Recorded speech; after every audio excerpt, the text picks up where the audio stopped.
تقریر captain Khalid Hussain but صاحب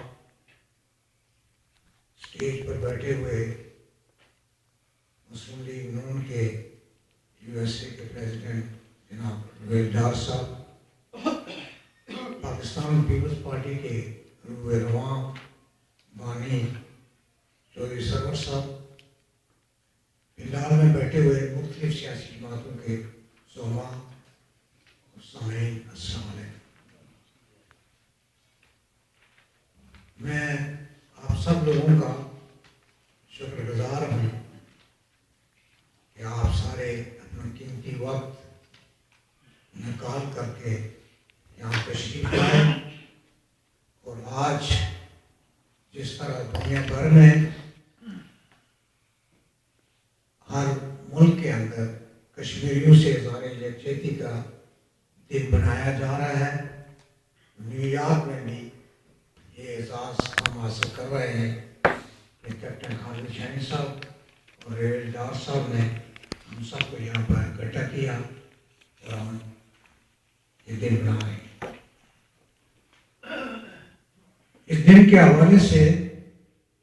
آپ نے باتیں سن لی، میں زیادہ تفصیل میں نہیں جانا چاہتا،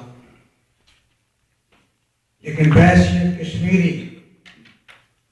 اور ایک سیاسی کارکن کے کشمیر کا جو مسئلہ ہے یہ دو قومی نظریے پر مشتمل مسئلہ ہے، اور دو قومی نظریے کی بنیاد پر پاکستان مارز وجود میں آیا، لیکن کشمیر کا مسئلہ جو ہے وہ حل نہیں ہو سکا، اس لیے کہ ہندوستان دو قومی نظریے کے خلاف تھا، وہ دو قومی نظریے کو غلط ثابت کرنا چاہتا تھا، لہذا اس نے کشمیر پر قبضہ جاری رکھے کشمیر پر یہ مسئلہ توالت میں ڈال کر کے ایک سازش تیار کی، اور اس سازش کے نتیجے میں اسی کشمیر کے مسئلے کی بنیاد پر مشرقی پاکستان جس نے پاکستان بنایا تھا اس کو پاکستان سے جدا کیا اور اس کو بنگلہ دیش بنایا، اور آج بھی پاکستان کے حوالے سے ہندوستان کے جو سازشیں ہیں، جو باتیں ہیں، وہ اپنی طور پر جاری ہیں اور مسئلہ کشمیر ہنوز حل طلب ہے۔ لیکن میں آپ سارے پاکستانی بھائیوں سے یہ کہنا چاہتا ہوں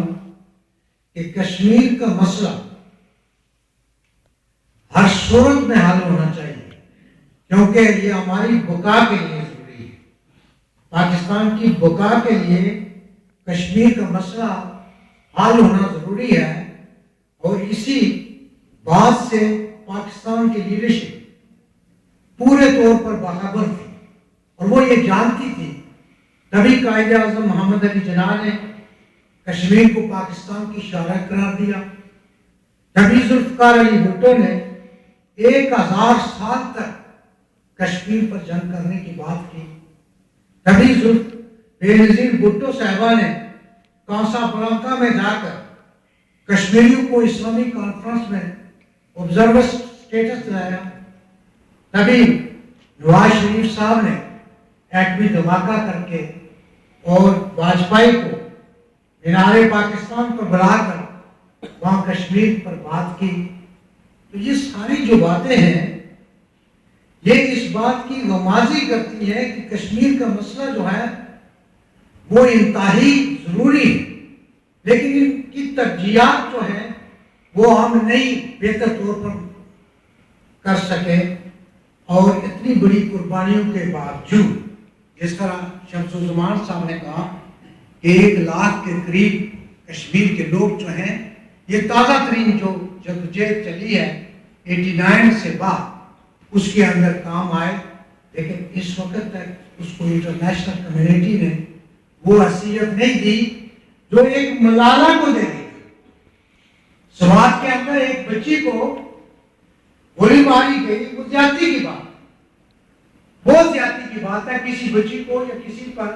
اس طرح کی گولی چلانا یا کسی کو مارنا وہ زیادتی کی بات ہے۔ لیکن سوال یہ پیدا ہوتا ہے کہ ملالا تو ایک تھی، وہاں کشمیر کے اندر 1 لاکھ لوگوں کو مار دیا گیا، تو امریکہ کی زمین وہاں نہیں جانی، مغرب کی زمین وہاں نہیں جانی، اس لیے کہ ان کا واحد قصور جو کشمیریوں کا ہے وہ یہ ہے کہ وہ مسلمان ہیں، وہ اسلام کی بات کرتے ہیں، وہ پاکستان میں شامل ہونا چاہتے ہیں، وہ 2 قومی نظریے کی بات کرتے ہیں۔ تو یہ مغرب کی جو قوتیں ہیں، یہ اسلام سے یا پاکستان سے یا اسلامی جدوجہد سے اتنی خوفزدہ ہیں کہ ان کی حمایت نہیں کرتی، لیکن یہی عیسائیوں کا مسئلہ پیدا ہو تو اس کا ملک بن جاتا ہے، اس کا ملک سامنے آ جاتا ہے۔ تو لہٰذا ہم سب لوگوں کا یہ فرض بنتا ہے کہ ہم عملی طور پر اس سلسلے میں کام کریں۔ اس میں کوئی شک کی بات نہیں کہ پاکستان کے لوگ کشمیریوں کے ساتھ، لیکن سوال یہ پیدا ہوتا ہے کہ سب کچھ ہونے کے باوجود ہم نے 1000 سال جنگ کی بھی بات کی، انڈیا نے ایٹم بم بنایا تو ہم نے ایٹم بم صرف انڈیا کو کشمیر کے حوالے سے جواب دینے کے لیے پاکستان نے ایٹم بم بنایا۔ اب ہم ایٹمی قوت بھی ہے، لیکن اس کے باوجود سوال یہ پیدا ہوتا ہے کہ ہم اپنی اس ساری جدوجہد کو منطقی انجام تک کیوں نہیں پہنچا سکتے؟ اس میں یہ ہے کہ ہماری مطابقت نہیں ہے۔ ہم کہتے تو ضرور ہیں کہ کشمیر کے مسئلے پر ہم سارے جو ہے وہ ایک اور ایک ہو کر ہم نے چلنا ہے، لیکن اس کے لیے کام ایک ہو کر نہیں کرنا۔ ہماری جدوجہد ایک نہیں۔ میری پیپلز پارٹی کی گورنمنٹ ہے، پاکستان کے اندر یہ دن منایا جا رہا ہے، لیکن واشنگٹن میں شریف امام نے یہ دن نہیں بنایا، کونسل جنرل نے یہ دن نہیں بنایا۔ کیوں نہیں بنایا؟ میں پوچھنے کا یہ حق رکھتا ہوں کہ یہ دن بنائے جانے چاہیے۔ اگر پاکستان میں آج چھٹی ہے، ایمبیسی میں کوئی کام نہیں ہوا، تو کیوں نہیں ہوا؟ اس لیے کہ کشمیر کا دن بنا، لیکن فنکشن تو کوئی نہیں ہوا۔ تو آپ لوگوں کو میں مبارکباد پیش کرتا ہوں کہ آپ سارے یہاں پہ آئے اور آپ نے یہ دن بنایا۔ اس پر پاکستان کے لوگوں کا ہمیشہ کشمیری جو ہیں وہ شکریہ ادا کرتے ہیں۔ آپ کشمیر کے اوپر ہمارا حافظ صاحب کہتے رہتے ہیں، لیکن ایک بات یاد رکھیں کہ کشمیر کی تمام لیڈرشپ، ہاں وہ مقبوضہ کشمیر کی لیڈرشپ ہے یا وہ آزاد کشمیر کی لیڈرشپ، اس مسئلے پر ہم سارے اس مسئلے پر ہمارا کوئی حریت پارٹی ہو یا آزاد کشمیر کی جتنی قیادت، ہم سارے لوگ بیٹھے ہیں۔ لیکن میڈیا سے یہاں بات کی گئی ہے، میڈیا کے جو دوست ہیں وہ ہمارے ساتھ تعاون کرتے ہیں، لیکن اس ساتھ سے تعاون نہیں ہے جس کا ہونا چاہیے، اور اس میں جب تک نہیں کریں گے ہمارا مسئلہ حل نہیں ہوگا۔ تو میں آپ لوگوں کو زیادہ لمبی تقریر میں نہیں ڈالنا چاہتا، میں صرف یہ کہنا چاہتا ہوں کہ کشمیری جو ہیں وہ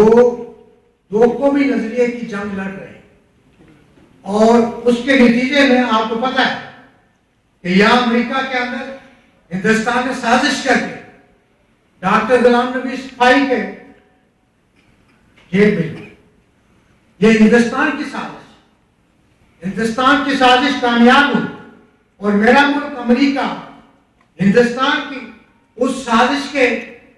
شکار ہو۔ میں امریکہ سے یہ پوچھنا چاہتا ہوں، یہ میرا حق بنتا ہے کہ جب تم سوویت یونین کی جنگ لڑ رہے تھے افغانستان کے اندر، تو یہ ہندوستان تو سوویت یونین کے ساتھ تھا، یہ ہندوستان کے جو لوگ تھے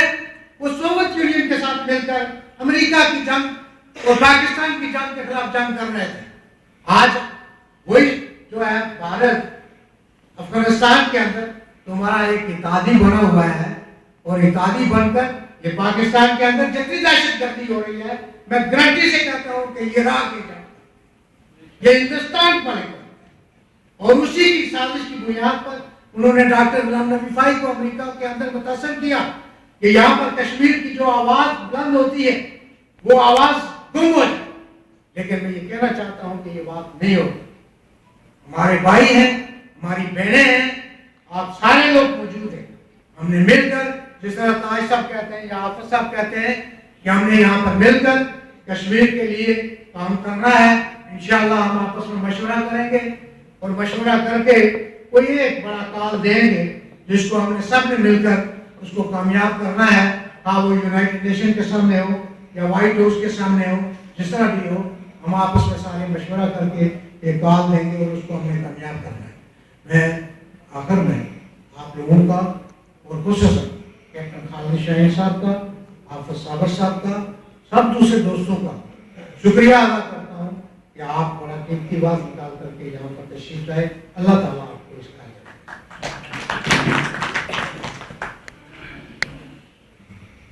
حضرات، آج کی اس تقریب کے روح رواں اور صدر محفل captain retired Khalid Shaheen but صاحب کو بلانے سے پہلے میں جتنے دوست یہاں پہ آئے ہیں ان کا فرداً نام لے کے ذرا شکریہ ادا کر لوں، تاکہ سب دوستوں کی حاضری بھی ہو جائے اور سب کی ریکگنیشن بھی ہو جائے۔ یہ دو دوست بعد میں آئے ہیں، ان کے نام پوچھ لیں گے سے آباد حسین شاہ اور چودھری شفیع، چودھری شفیع اور عباس حسین آباد جی چلیں گے۔ چودھری سرور صاحب نے نام بتا دیا، انہیں سے شروع کرتے ہیں۔ چودھری محمد شفیع صاحب اور عباس حسین شاہ صاحب ابھی ہمارے اس پروگرام میں تشریف لائے ہیں۔ ہم کیپٹن شاہین صاحب کی طرف سے، مسلم لیگ نون کی طرف سے آپ کو ویلکم کرتے ہیں اس جلسے کا۔ میرے دائیں طرف میرے ساتھ جو بیٹھے ہوئے میرے دو دوست ہیں، یہ شیر خان صاحب تو ہمیشہ ہمارے پروگرام میں ہوتے ہیں، اللہ تعالیٰ ان کو اجر دے، یہ ہمیشہ ہمارے دست و بازو بنے رہے ہیں۔ شیر خان صاحب آپ کا بھی شکریہ، اور